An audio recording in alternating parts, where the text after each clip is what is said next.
Brain, words, processing. Here we go. Jimmy? You want me to do the intro? Hey, we're welcome back to another exciting episode of Attack on Production. Today is, sure. Productions Attack. We got Jake with Ginyu Green Man. Here's the profile. Like and subscribe and follow us on OnlyFans. Oh wait, that's 30. You know, Jake actually got this nice mat from me because it was an OnlyFans subscription. You don't want to know what he sent me. Well, maybe you do. OnlyFans.com/AttackOnProductions. All right, here's Ginyu. That's Ginyu Green Man? This is Ginyu Green Man. When he flipped, he looked for a homie. Wait, isn't he purple? Well, he's purple, but the leader is green. Oh, okay. Auto, when you attack, you flip the top card of your deck, and if it's a Ginyu Force with 2 cost or less, you can go ahead and board it. And otherwise, you shuffle your deck and draw a card. Well, you draw a card either way. And then on Awaken, you draw 2. And you have a unique Awaken condition where if you have 4 Ginyu Forces in play, you can Awaken at any life total. On the back, it's the same thing, except you can pay a green once per turn during battle to give a Ginyu Force in the battle area, so a battle card, plus 10k. So it's a free 10k combo. Activate main. So first up, we go 1-drops. We run 2 Chi Life Frieza Force Soldier. Cantrips when it comes in, and you can pay 2 and go get any Ginyu Force to fill out your current board setup. A really nice play with this is to go get Raccoon and then play a Frieza or a Ginyu Force from your hand with Raccoon's effect. Probably the most underrated Ginyu Force is Jace. He's recurring advantage, which a lot of people don't think about, and your opponent very often doesn't value removing this card. But every time Jace swings, you're going to get to look at the top 3, and even if you don't hit, you can arrange them however you like. So you're smoothing out your draws either way with Jace. Next, we play 3 Raccoon. As we talked about earlier, he plays another Ginyu Force when he comes in. We don't go 4 on him because he could be kind of clunky if you already have one on the board, and he doesn't do anything for you once he's played. So, as big as his effect is, this might be the weakest member of the Ginyu Force.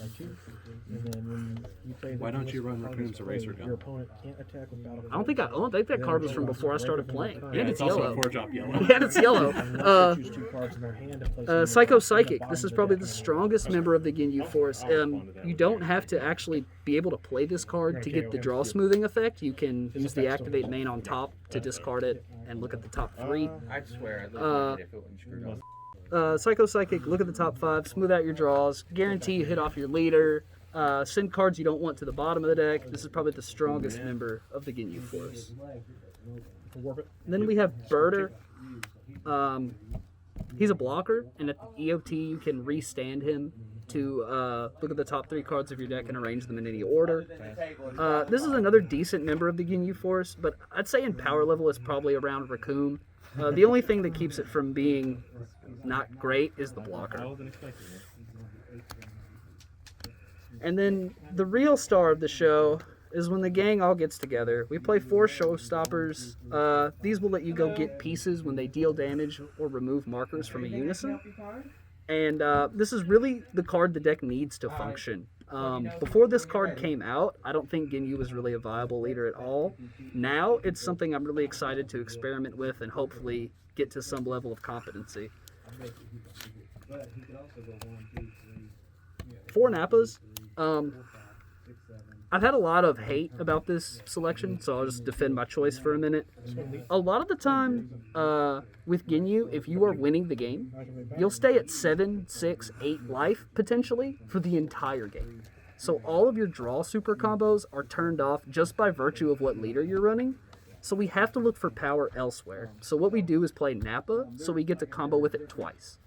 It doesn't really do much else for our deck other than being always live. Also, the deck itself, I feel like, draws enough and thins itself down where you don't really need a draw super combo. Not really. I was testing the Gohans, the Great Saiyamans, excuse me, we don't know it's Gohan. Durag Man? Durag Man, yeah. I got yelled at in the comments. Okay, we were testing Durag Mans in this for a while, and it just was trash. 4 Helix Strikes, this is our alternate 1-drop. Lets you look at the top 3 like every other card in this deck does, and select a Ginyu Force, and if you do, you can play one. Really solid inclusion. Fluff actually suggested this card to me, and I haven't looked back. It's automatic 4 of, even if it's off color.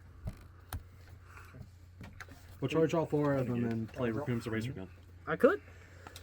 Then we run 3 Backbone of the Force. This one free plays and steals an enemy battle card when it comes into play. This is the card that lets us modulate into almost control in certain matchups, where we can just wait for an opponent's big beater to hit the table, negate the attacks, and steal it the following turn.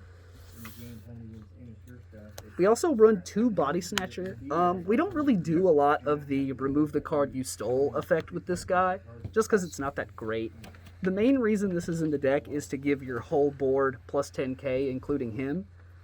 And it's the deck needs win conditions. That's this deck's big problem, is there's not a good way to end the game outside of Selzino, which I don't own. So this is me looking for a solution to that problem. This is pretty insane. 2 Kunzas. Like I said, the deck can modulate and be aggressive or defensive, and Kunza does great in both of those roles. She's a 20k beater and negates an attack and removes a battle card when she comes in. So, always solid. The biggest downside of this card is it costs 2 energy during your opponent's turn. Very often this deck either spends all of its energy or spends none during its turn. So, it's kind of hit or miss on Kunza. 3 Charismatic. We could go 4 in this list because we do run 6 Unisons, but the 4th copy ended up clogged in my hand more often than not, and we would just rather play something like a Double Strike Champa in that 4th slot because our win conditions are so lacking. Speaking of win conditions, we run the Ape because I don't own the aforementioned Selzino. It's fine, it modulates, it's offensive and defensive. But it's really not going to dig you out of a game you aren't already winning. Do you feel like Selzino would take this deck up a tier, or would it kind of stagnate it? I don't think it would take it up a whole tier, maybe half a tier. So maybe it goes from being B to B plus or A minus. Besides our duel, how often you go to turn 5? Yeah. It really depends on the matchup. Aggressive decks, you want to try and end the game early because they're doing the same thing and usually can't handle that crackback pressure. Control decks, like I said, you typically wait for them to try and stick a big boy, and you use your little Ginyus to pressure them into making that play, and then steal their big boy with your Ginyu and end the game that way. Cool. So, I guess the answer to that question is about half my games go to turn 5 or later. We run 4 Golden Freezes. This is the best unison for the deck and definitely a mulligan target. It will let you load Ginyus that get stuck in your hand on top of your deck, and then you can flip them out with this. This leader was tailor-made for this deck, or this unison, excuse me, was tailor-made for this leader, and I really don't think there's a better place for it. To finish out our Unison line, we play 2 Coolers.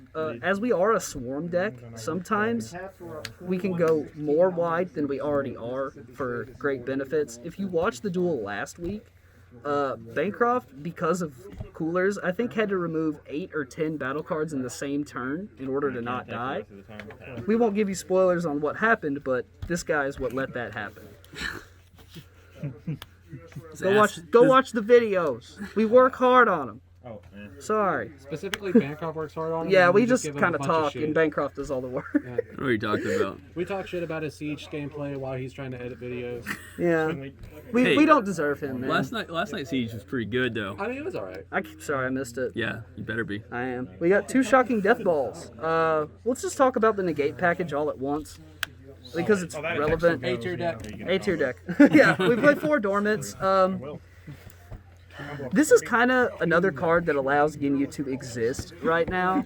If you don't own 4 Dormant Potential, you could still get away with playing this leader, but try and pick these up if it's financially feasible for you. The great thing about this combo is that with Dormant Potential and Shocking Death Ball, as long as you meet the requirements for both, you can turn off your opponent's turn essentially for no energy. Yeah.